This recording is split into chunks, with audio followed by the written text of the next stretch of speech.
Hello అండి, welcome to minds మంట kitchen. ఇవాళ మనము ఓల్డ్ మెమరీస్ అమ్మమ్మల కాలం నాటి హెల్దీ రెసిపీ అండి మాదిలీ చేసుకుందాము. ఇక్కడ నేను ముందుగానే చేసి పెట్టుకున్న 4 చపాతీస్ తీసుకున్నాను. ఇప్పుడు మనం చపాతీలన్నిటిని ఇలా స్మాల్ పీసెస్గా చేసి పెట్టుకోవాలి. మనం అప్పటికప్పుడు చపాతీలు చేసుకోలేనప్పుడు మిగిలిపోయిన చపాతీలు ఉంటాయి కదండి, లెఫ్ట్ ఓవర్ చపాతీలతో కూడా మనం చేసుకోవచ్చు. ఇలా చపాతీలన్నీ కట్ చేసి పెట్టుకున్న తర్వాత మనం ఒక మిక్సీ జార్ తీసుకొని అందులో బెల్లం వేసుకోవాలి, ఇలాచి, పుట్నాలు. ఇప్పుడు కాస్త బరకగా మిక్సీ పట్టి పెట్టుకోవాలి. ఆ మిక్సీ పట్టి పెట్టుకున్న తర్వాత మనం కట్ చేసి పెట్టుకున్న చపాతీని వేసుకోవాలి. ఇలా చపాతీలన్నీ వేసి పెట్టుకున్న తర్వాత మరొకసారి మిక్సీ పట్టి పెట్టుకోవాలి. ఇలా అంతా పట్టి పెట్టుకున్న తర్వాత ఒక బౌల్లోకి ట్రాన్స్ఫర్ చేసుకుందాము. నేను ఇక్కడ ఒకేసారి మొత్తం వేసుకోలేదండి, 2 టైమ్స్ వేసుకున్నాను.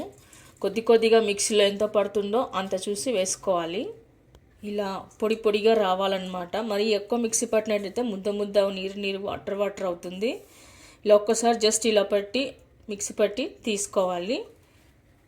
ఇప్పుడు ఇందులో కొద్దిగా గసగసాలు వేసుకుందాము, అలాగే ఎండు కొబ్బరి, డ్రై కోకోనట్, పుట్నాల పప్పు, జీడిపప్పు, బాదం పప్పు, వాల్నట్. మీ దగ్గర ఏ డ్రై ఫ్రూట్స్ ఉంటే అవి వేసుకోవచ్చు. ఆ తర్వాత ఇప్పుడంతా ఒకసారి కలిపి పెట్టుకుందాము. అలాగే ఇందులో కొద్దిగా నెయ్యి కూడా వేసుకుందాము.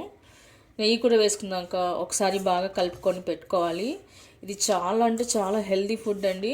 ఎదిగే పిల్లలకి కానీ వయసులో ఉన్న వాళ్ళకి ఎవరికైనా సరే ఇవ్వవచ్చు. చాలా హెల్దీ ఫుడ్ ఇది. మా చిన్నప్పుడంతా మా అమ్మమ్మ వాళ్ళు చేసి పెట్టేవాళ్ళండి. చాలా పాతకాలం ఇది మాదిలి, చాలా హెల్దీ కూడా.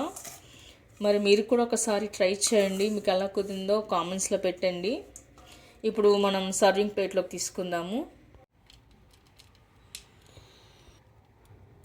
ఓకే అండి, చూస్తారుగా మన పిల్లలు యాక్టివ్గా ఉండాలన్నా, హెల్దీగా ఉండాలన్నా, అలాగే మన ఇంట్లో వాళ్ళు ఆఫీస్కి వెళ్ళాలన్నా, ఇది నీరసం రాకుండా తక్షణ శక్తి కావాలన్నా కూడా ఈ మాదిలి మనం వారానికి ఒకసారన్నా, వీక్లీ వన్స్ అన్నా చేస్తుండాలండి. వేడి పాలతో వేసుకొని తినొచ్చు, లేదా నెయ్యి వేసుకొని తినొచ్చు, లేదా అలాగే నేరుగా కూడా తినొచ్చు. చాలా హెల్దీ ఫుడ్ అండి ఇది. మరి మీరు కూడా ఒకసారి ట్రై చేయండి, మీకు ఎలా కుదిరిందో కామెంట్స్లో పెట్టండి, లైక్ చేయండి, షేర్ చేయండి. మీకు కనుక ఈ వీడియో నచ్చినట్లయితే తప్పకుండా మన ఛానల్ని సబ్స్క్రైబ్ చేయండి. Thank you for watching.